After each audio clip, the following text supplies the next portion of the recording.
Temperature check. Yeah, so one of the questions that you guys asked me to provide is, you know, what's the most dangerous situation I've ever been in the F-16? Well, you know, I think the more experience you get in any fighter platform or any airplane in general, the more you find that, you know, there's always going to be that day for a guy, right? And you just hope that that day doesn't come very often, if ever, right? For me, I had a critical fuel leak over the middle of the Pacific Ocean between Hawaii and Guam a couple years back, and had to actually divert into Wake Island. Departure Viper 3, 2 ship airborne on the flex west. Viper 3 nose departure, I didn't say requested altitude. Thankfully, we had a tanker with us, so I was able to refuel and make sure that all that was good to go, and bring it down into the field.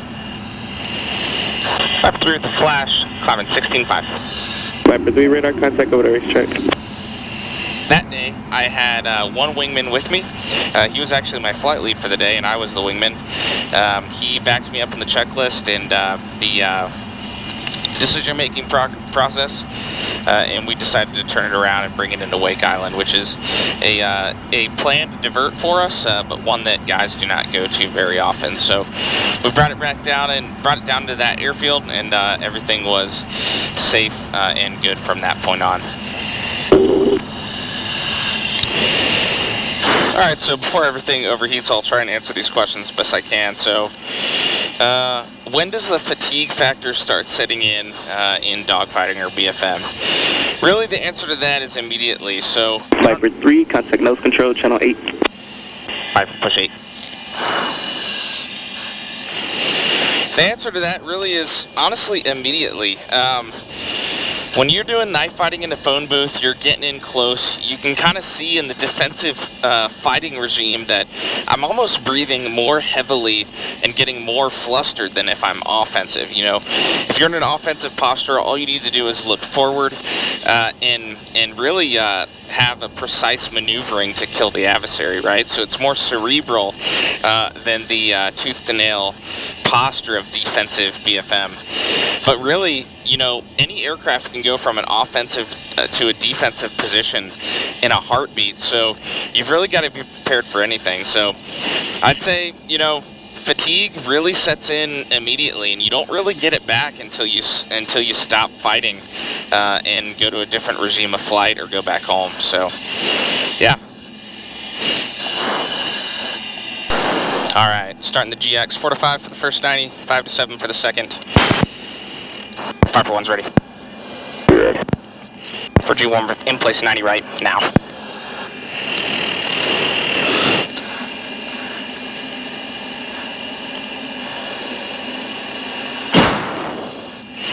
Alright, not bad.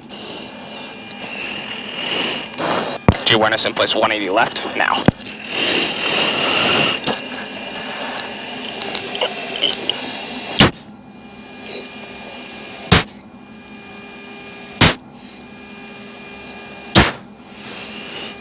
Alright, that worked alright. That worked alright. Altitude. In place 90 right, 1's good G. Good G. Flight floor 10,000, acknowledge.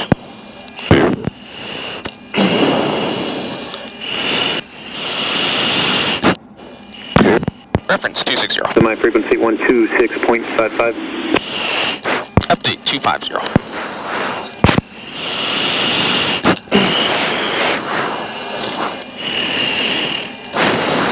Alright. So that looked like that worked okay. So you can already tell my heart rate is just a little bit increased, and we only maxed out at 5.7 Gs there. So 5.7 times my body weight, which is about 150 for your transparency there, right? Altitude. Altitude. Bullet 3-1, you got traffic to your northwest, about 10 miles southbound, F-15, flight level 187, and then you got traffic southeast, the PC-12, 16.5. Alright, so now we're maneuvering to what we call a ski room. position on our wingman here, and then we're going to set up a 9K. What that means is we're starting at 2 nautical miles, and then he's going to set himself up in a defensive position so that we can set up an offensive fight for me. Strike copies confirmed they're going to North Island. Affirmative. One of the questions that I have been getting asked lately is Top Gunner Iron Eagle, and I will admit that I've actually seen neither, and I am fully recognize that I am a complete disappointment to the entire fighter aviation community for that fact. However, I feel like integrity is the best solution in most, if not all, circumstances, and so I guess I'll roast myself on the internet for that one. So yeah. So there you go.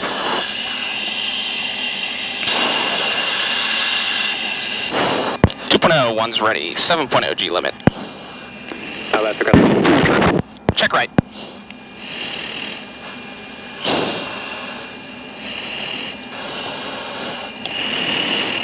Lock. 2.8. Alright, so we're going to call down ranges until 1.5, which is going to be our fights on.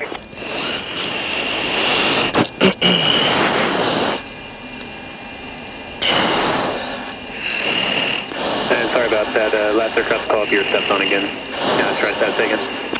2.5.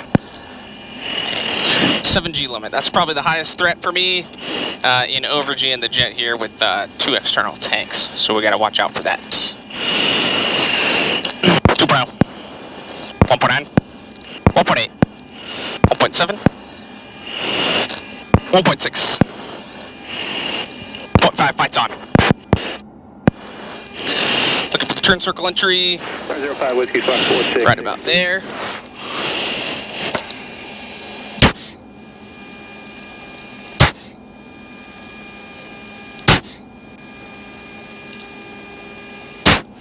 It's going downhill.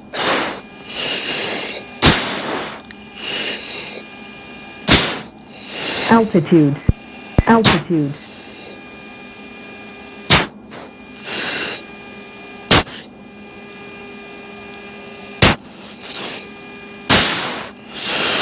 Nice, just above the floor.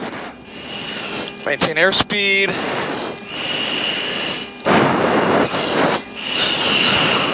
Alright, lower on G's now we just need to rate around the circle and catch him. Radar contact, 4 miles east of 5 Wells Airport. China Lake altimeter 2965.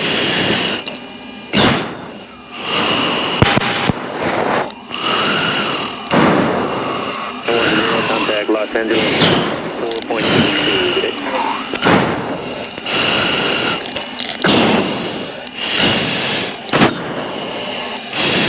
Let's see what he does.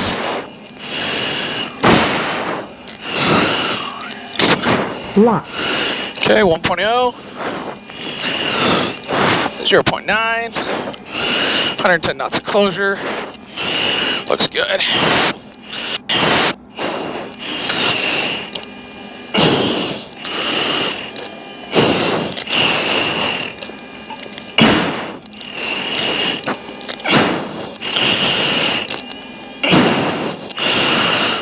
Oh, he's right above the floor. Viper terminate, Viper 1 terminate. Viper 2 terminate. Fall off right. Next at defensive 6K for number 1. Alright, so you can see how my heart rate is slightly increased here. The G was high initially, maxing out at 6.2. Traffic. 4 west, Kentucky 10 south. 1.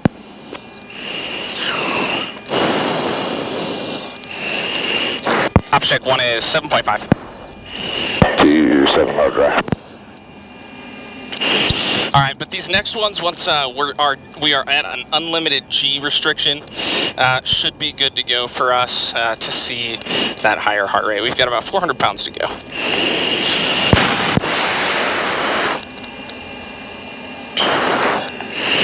Alright, so this one's going to be a defensive posture in a longer range set. So this one's a 6K. He's going to start at 1.5 nautical miles.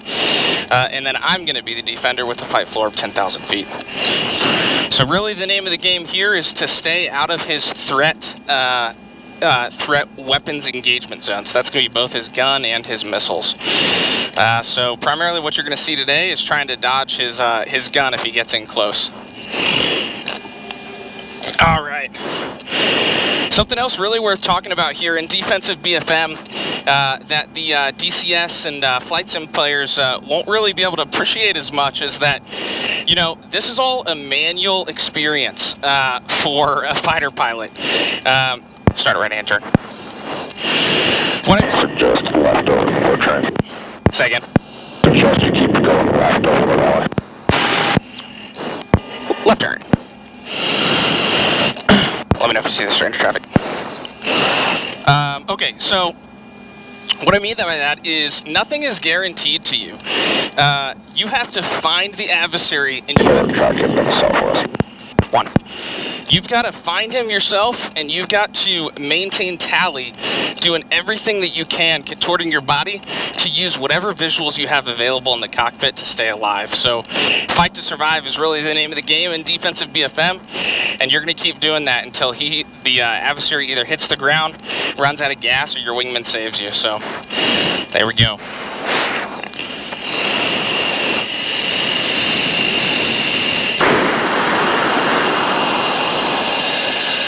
What is the most meaningful sortie I've been on? So the answer I can give you for that is, you know, my most meaningful sortie was probably the first flight that I had. Send me the Jason 1 arrival runway 01 left transition. It was probably the first flight that I had after becoming a 4-ship flight lead. So the progression as a military aviator is you start as a wingman where you're just following guys around, you're learning the ropes, because really the only thing you can do is proficiently, and maybe not even that at the time, is fly your own airplane, let alone lead somebody else. And so after about a year or so, depending on your performance, you know, as a wingman, you'll get put into something called the flight lead upgrade, which the duration of it varies depending on, once again, your performance, but after about a 6-month period, you'll become a 4-ship flight lead and certified to take another 3 F-16 aircraft with you into combat. So the first flight I had with a wingman, after being trusted to those proverbial keys, was an incredibly surreal experience. He's ready. Check left. 1, 2. Go. Or F-16. Right and turn, deep 6. Same flight level 1. Tally. 1. Right and turn. Lights on.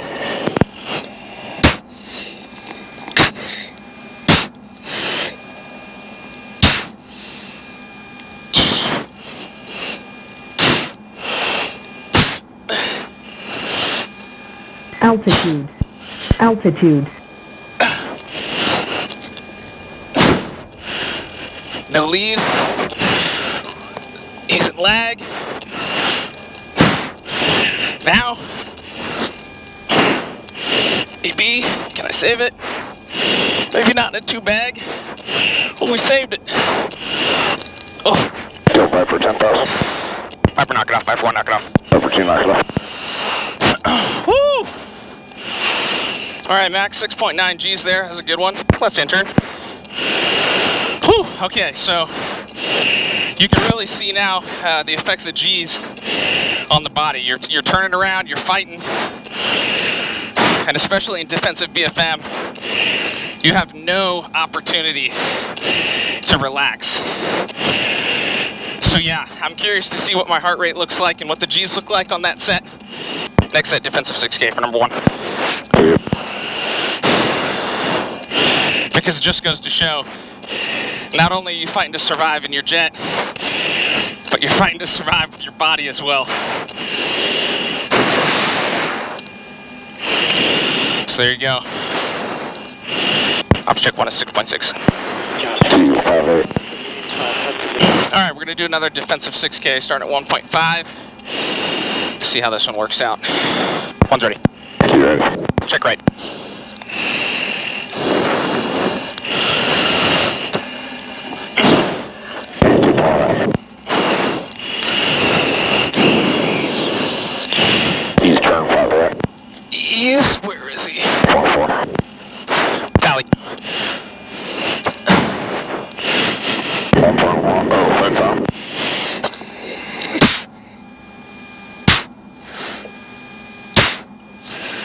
Circle entry on time. He's in lag. Okay. Altitude. Altitude. Jesus.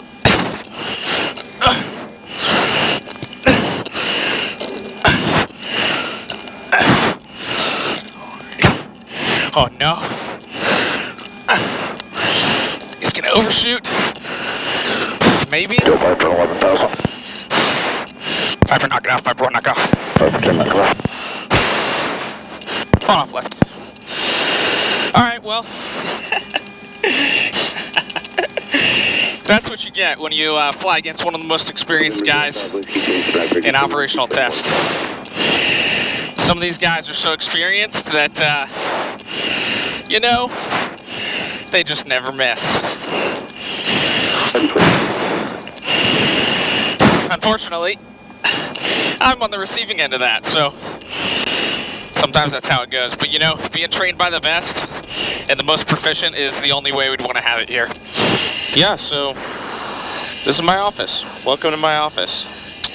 You know, for a lot of guys, you know, working professionals or most of the world out there, you know, they do a 9 to 5, they go to work, they get in an office chair in a cubicle in a building, you know, and do that kind of work, and I'm sure it's impactful and incredible and making a difference in its own way, but you know, this is what I do. Up 3 left, basic gear, stop 3 left. Viper 313 left, wind 030 at 24, got 28, cleared to land. Up 3, clear to land, 3 left. Messing up my radio calls because I'm thinking about life.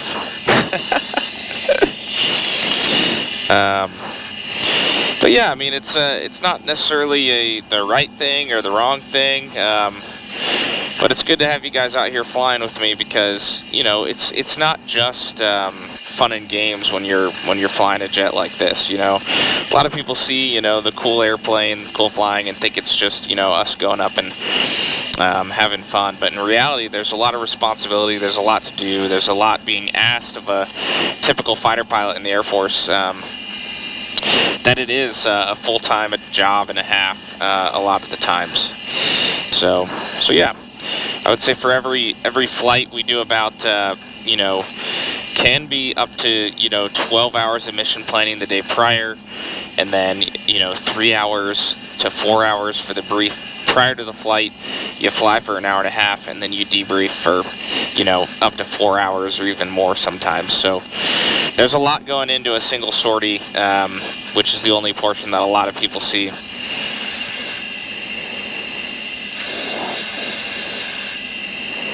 A little bit long landing, a little bit heavyweight.